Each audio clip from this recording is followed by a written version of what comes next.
Good morning. My name is Melanie, and I've been a grateful member of the Cedar Ridge family for about 25 years now. Today, we are continuing our series called Bottled Up, looking at how we can handle our emotions in a healthy way and what that might look like for us as followers of Jesus.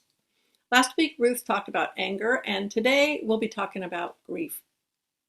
Now, most of us tend to think of grief as acute and dramatic, often the death of a loved one.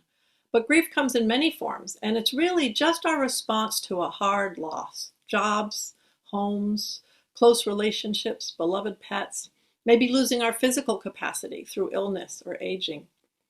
And grief can be more chronic than acute. It can become what's called complicated grief if we have multiple griefs that we haven't processed over time. Complicated grief is common in communities that have been oppressed or traumatized over time, like racial and ethnic groups, veterans with PTSD, and LGBTQ people. We may feel grief over tragedies and violence on the other side of the world. My deepest grief comes from what we're doing to our home, our planet. Those pictures of starving polar bears and oil-covered wildlife, that kind of grief seems so overwhelming, so existential. It's no wonder humans mostly ignore it or deny it. What can you do? But the grief is still there. So as we talk about processing grief today, try to think beyond the usual idea of grief, the wrenching immediate type. Because this past year has been a time of great loss and grief for all of us, personally, nationally, globally. So much has been lost. Maybe we've lost loved ones to COVID or had our own health compromised, but all of us have experienced loss and are grieving at some level. Even just our sense of normalcy, right? Going to work and school, coming to Cedar Ridge, visiting elderly relatives, our election process. Just about everything we thought of as normal has been disrupted, lost in some sense. And maybe you haven't thought of those things as a source of grief, but they are profound and they can leave scars. Our society and Western culture as a whole is not a fan of grieving or sadness. We aren't supposed to be down or weak. And if we are, we better be quick about it. We are expected to stay within certain parameters. The norm is to be strong and stoic. We don't want to inflict our suffering on others or show our emotions in public. Strong emotions aren't very welcome. They make people uncomfortable.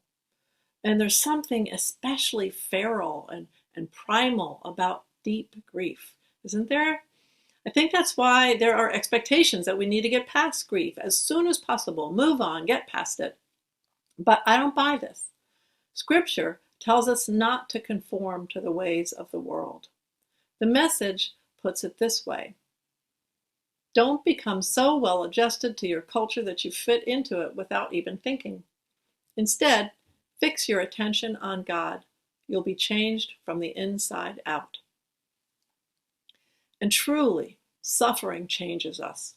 It can transform us dramatically, perhaps more than anything else in life. In his book, The Wild Edge of Sorrow, which I highly recommend, Francis Weller writes this: we are required to die to the old image of who we thought we were and step across the threshold into a radically altered sense of self.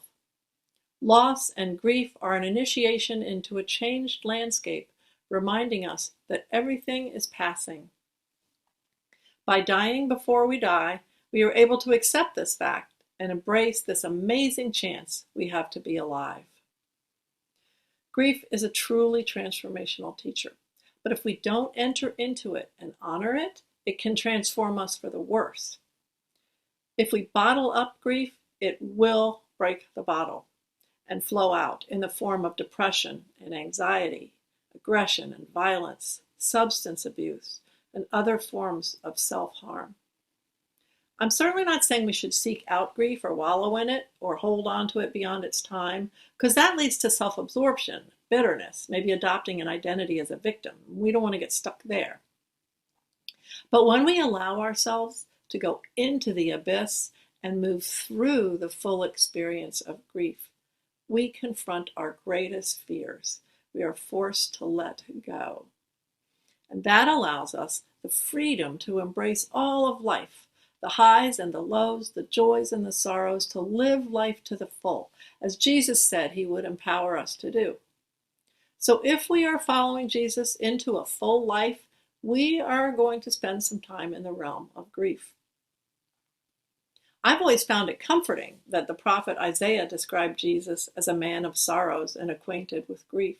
And we see this in the Gospels. We've looked at these stories recently. Jesus wept over his beloved Jerusalem because he foresaw the grief they would endure for not recognizing God's coming. And I suspect he weeps for humanity in our time for much the same reasons. He wept with and for his friends when they were grieving after Lazarus died. He knew betrayal, he knew rejection, he knew the pain of being misunderstood by his closest friends. They couldn't even stay awake with him when he was grieving in anguish on the eve of his death. He yearned for things to be different. Jesus fully experienced loss and grief of all kinds. With him having gone before us and being beside us now, we can emerge from our grieving more like him. So what does it look like to fully process and accept grief as a part of life? There's so much written about this. It's pretty overwhelming. Some of it's contradictory, it's controversial, and that's because psychologists are trying to label and categorize what is essentially soul work. And that's just asking for trouble. Most of the work of grief doesn't happen in the mind. It's in your spirit, your body, your soul. Some say there are 5 stages of grief, some 7, some 12. But the traditional list of the stages of grief, which you've probably seen, comes from psychiatrist Elizabeth Kubler-Ross, and it includes denial and shock, anger, bargaining and questioning, depression, and acceptance. And others have added, among other things, hope and reconstruction. These categories help us know that we aren't alone or going crazy. But labels can also be detrimental and lead to false expectations. In my experience, nothing about grief should surprise you. And it isn't linear. The stages don't happen in order. For me, it's like a spiral, revisiting emotions over time from different perspectives and to different degrees. I'll process, I'll let go of some things, I'll incorporate some new wisdom and insights, and then I move up the spiral and process again. I'm angry all over again. I'm doing the what ifs or the if onlys all over again. So don't impose a time limit on yourself, no matter what others might tell you. We're all different. Really, the key is to be open, to invite Jesus into your grief because he gets it, and to have grace for yourself and for anyone you might be accompanying on their grief journey. I want to look at 2 main themes for the rest of our time this morning. First, I'll suggest some practices for processing grief in a healthy way. And then I'll share some ways that I think grieving can help us grow and mature spiritually. Some gifts of grief, if you will. So let's start with 4 practices for processing grief. Accept your feelings. Don't judge them. Self-care and self-compassion. Intentional healing, both inner work and community support. And rituals. First of all, accept your feelings. I've said this. Acknowledge them. Don't judge them. Don't fight them. They are your feelings and they belong in your life. Don't deny yourself tears if they come. Tears are therapeutic, both emotionally and physically. They help our bodies shed stress hormones and they stimulate endorphins, those happy hormones. But please don't worry that there's something wrong with you if you don't cry. Everyone is different, so don't judge yourself or others. Some practices that can help you accept your feelings are creating a small altar in your house or a grieving space where you can take your feelings to God and feel safe. I have a God box where I put my written prayers and sad thoughts, just write them down, sort of release them to God.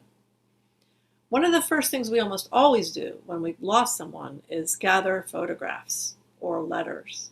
They help us welcome memories and feelings, alone and with others. You might want to carry a linking object. A lot of people do that, a keepsake or a gift from someone that reminds you and connects you to what or who you've lost. I wear my brother's bead necklace when I'm going somewhere and I wish he could be with me. Remember that your grief connects you to all of humanity throughout all time. So tune in to the universal music of sorrow that draws us closer to God and to each other. In the Hebrew scriptures, Job says, "My harp is tuned to mourning, and my flute to the sound of wailing." I just think that's beautiful. Another important practice is self-care and self-compassion. When you are grieving, whether it's a fresh loss or you're acknowledging and working through older grief you haven't welcomed before, or it's something massive like climate change or racial injustice, you are in a vulnerable state. Take care of yourself. Make sure you're doing simple things like drinking water. It's easy to get dehydrated, especially if you're crying a lot when your routines have been disrupted. Eat healthy food. Comfort food is fine. Mac and cheese. But make sure the majority of what you put in your body is good for you. Your immune system may be weak. Get enough sleep. If you can't sleep at night, take naps. Move your body. Do gentle yoga or strenuous workouts, whatever feels good to you. Take walks outside. Being in nature is so healing. Try doing something with your hands like painting or knitting or puzzles. Repetitive motion with your hands can kind of balance the left brain, right brain, and help you get centered. And it's okay to take a break from your grief. There's no cause for guilt. It's good to get away for a day or a weekend. The grief's not going anywhere. And please be careful. A lot of your subconscious is distracted when you're grieving. So pay attention when you're driving and walking or using the stairs. Much of the real work of grief comes under the practice of intentional healing. That includes inner work and community support. So inner work means spending time in prayer, reading, journaling, by hand if you can, because the practice of writing helps your mind progress and move forward through your journey. You may have meaningful dreams when you're grieving, so give some attention to them and see what they offer. A therapist can be really helpful. I have a great one. If you're interested, I'm happy to give you her contact information. Most of this inner work will need solitude and silence, practices we talk about a lot here at Cedar Ridge. Society spends billions trying to distract us from our feelings, to anesthetize us. When you're grieving, especially acutely, you realize how trivial all this is, and it's a chance to step away from it, to set aside some time and create a safe and quiet place to heal. Community support is also crucial to intentional healing, and that can be hard for some of us. It's hard to ask for help, but people want to help. So reach out for emotional and practical help. Share your memories, your photos, tell stories, allow people to care for you. Grief is scary, and it can feel overpowering, so you need the support and perspective of others. Grief support groups have helped me a lot. There's an ongoing one at Holy Cross in their bereavement program. It's very good. And you can always leave if you don't like it. Keep in mind that you also may need to kindly distance yourself from some people who don't feel safe or who are draining to you. It's not your job to help others work through their guilt or regret or whatever. Stick with safe people for now. And finally, rituals. Ritual is essential to healthy grieving. It's an ancient practice, and it takes us beyond time, kind of out of time. Like I said, we try to understand and control grief with our minds, but grief comes from our heart, and it affects our spirits and bodies. And rituals help us embody our grief. They can connect us to the earth, our roots. They can be both personal and communal, so they may connect us to others as well. Everyone is different, and rituals you design will definitely vary. You can incorporate music, silence, chanting. Humming can be strangely comforting, the vibration of it. Writing is good, but that can take us back into our minds, so drawing may be even better. Engage your senses and incorporate elements of nature in your rituals. Get yourself grounded. Plant a tree or flowers. Burn something that you've written to release it, or bury something. Dig in the dirt. Get your hands dirty. Anoint yourself and others with ashes or scented oil. Light candles. You can drop rocks into water to let emotional burdens go. Don't be shy about it. Don't be embarrassed. Humans have used rituals forever because they heal. They work.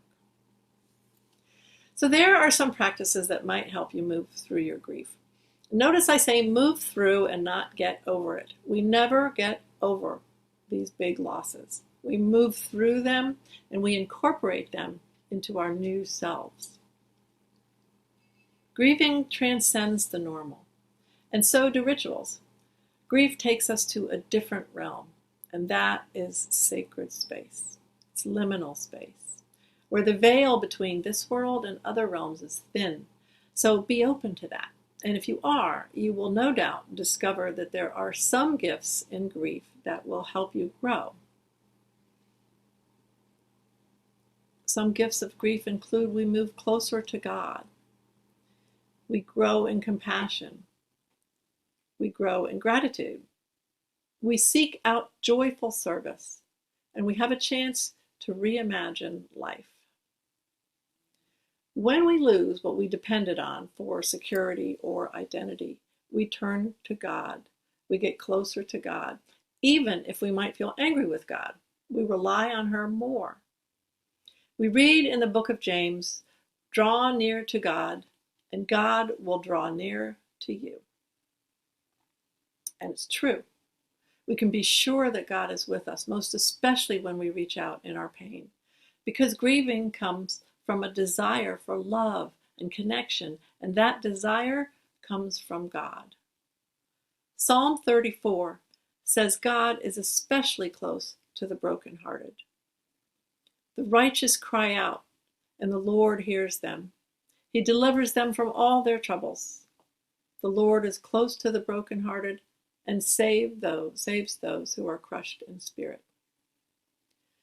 And in 2 Corinthians, we read, praise be to the God and Father of our Lord Jesus Christ, the Father of compassion and the God of all comfort, who comforts us in all our troubles, so that we can comfort those in any trouble with the comfort we ourselves receive from God. As we grow closer to God, we grow in compassion. This is another gift of grief. Compassion means to suffer with. So this passage from Corinthians tells us that God suffers with us, the Father of compassion, and that God's comfort softens our heart and stretches our own compassion for the world. That's why community is so important. We share both grief and comfort. Grief has always been communal until recently, when modern culture sent it off to the corner. If we want to be in authentic community with Jesus and with each other, we need to stretch our empathy muscle. We need to create space for grieving and learn to just be present and listen, even if it makes you uncomfortable. We don't have to have all the right words. We can't control it. We can't fix it, but we can be present. We can suffer with. Another gift of grief can be that we grow in gratitude, oddly enough. It seems counterintuitive that you'd feel grateful when you lose something, but we do appreciate what we've had once it's gone. I know we are all appreciating simple things in life right now, like hugging, like sharing a meal with friends, like buying groceries without fear. Most of us are more conscious of the present moment and grateful for what we have. Life is precious and we know it. Grief does that. During the grieving process, we often get glimpses of the kingdom of heaven, the kingdom of God. We see great kindness and generosity and compassionate presence. We sense God's provision for us in a real way. Our dear friend Shoba Duncan says that she has felt overwhelmed by the love that has surrounded her during Bill's recent illness, and his passing. She feels so grateful, even in her grief. Our gratitude and growing compassion leads us into more joyful service. Often, our first response to large grief is to want to help to ease pain in the world. Shobha renewed her nursing license so that she can administer the COVID vaccine. After my mom passed, I got training as a spiritual director because I wanted to help grieving people. Some people volunteer for hospice, some people foster homeless pets. We serve, though, not out of obligation, but from a bigger heart. As we learn to let go of having things our own way, which grief most certainly teaches us, we sacrifice more easily. Because what grief is love. Love with nowhere to go. It's love and attachment to someone or something that got disconnected somehow. So we can tap into that unattached love and spread it around. And finally, this gift of grief may seem impossible to fathom if you are newly bereaved. I know that. But grieving and loss will eventually offer us a chance to reimagine life. When you have a major personal loss, you can feel completely disassembled, torn apart, as if a foundational piece of yourself has been pulled out. And this reshapes us. We are never the same again. Whatever your losses have been in this time of isolation, we now have a chance to reconstruct our lives, to let some things go and try some new ways of living. Parts of our lives might look trivial or may have lost their appeal. As we rebuild our lives, we have an opportunity to live at a deeper level, to have a larger perspective. What motivates you now?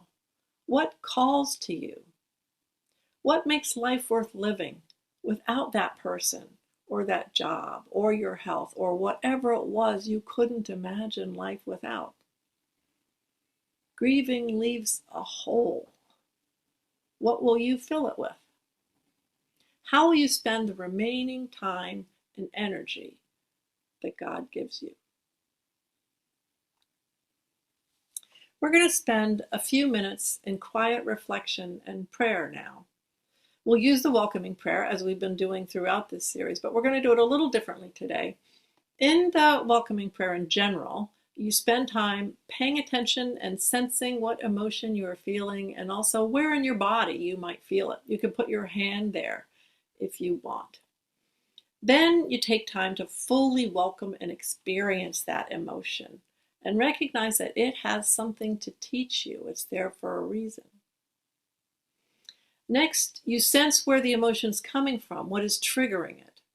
It's usually coming from one or more of three basic human emotional desires or needs: power and control, esteem and affection, safety and security. And finally, you release the emotion to God, along with the basic desires that triggered it. Today, we're going to tweak that by specifically focusing on our feelings of weakness, vulnerability, and neediness. Some of the feelings that come up during times of grief. This might take courage because I know I'm not the only one who doesn't like feeling needy or asking for help. I like to be independent and strong. I like to be the helper, not the helped. But we are going to welcome that weaker part of ourselves today. We may feel shame or impatience or even contempt for it. And the feelings that arise as we acknowledge this part of ourselves will likely be triggered by those needs for safety and security, esteem and affection, and power and control. So I will walk us through this meditation. You may want to close your eyes or look at the image on the screen. So start by sitting comfortably and taking a few deep breaths as you welcome God into this prayer.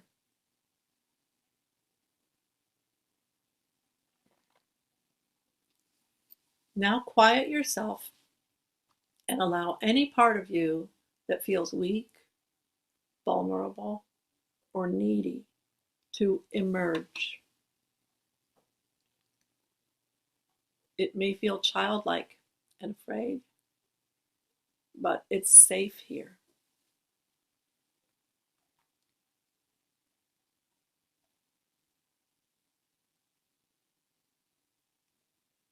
If you feel your weakness and neediness in a part of your body, you can put your hand there.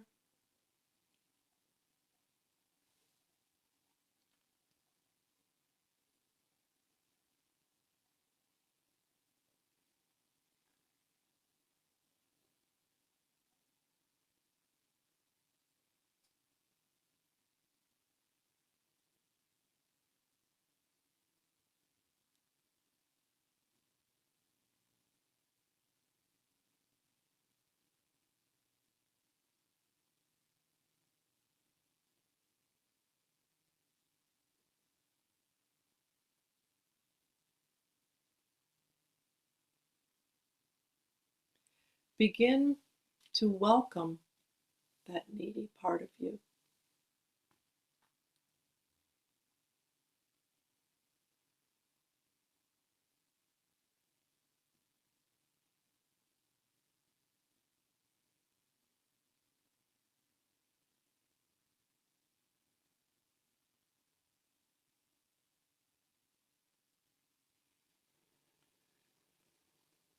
What feelings are you having towards your weakness?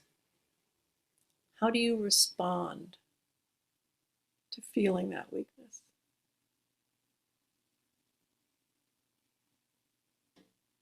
Can you identify if the feelings come from a need for safety and security, esteem and affection, or power and control?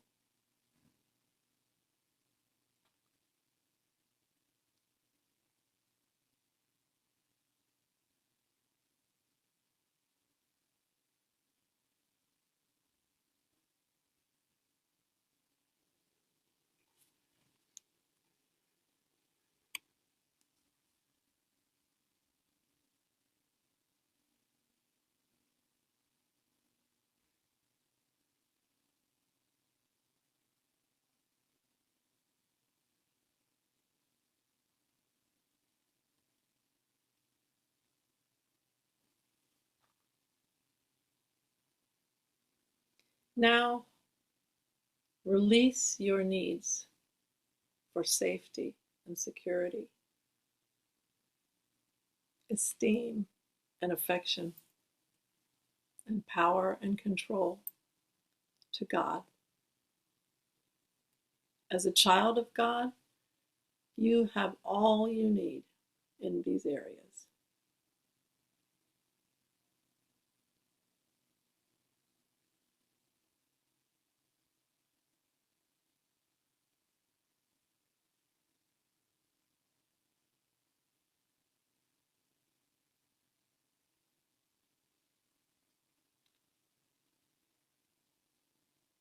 Now, when you are ready, you can also release your weak and vulnerable and needy self to God's care. You may want to imagine hugging that needy part of you before you turn it over to God.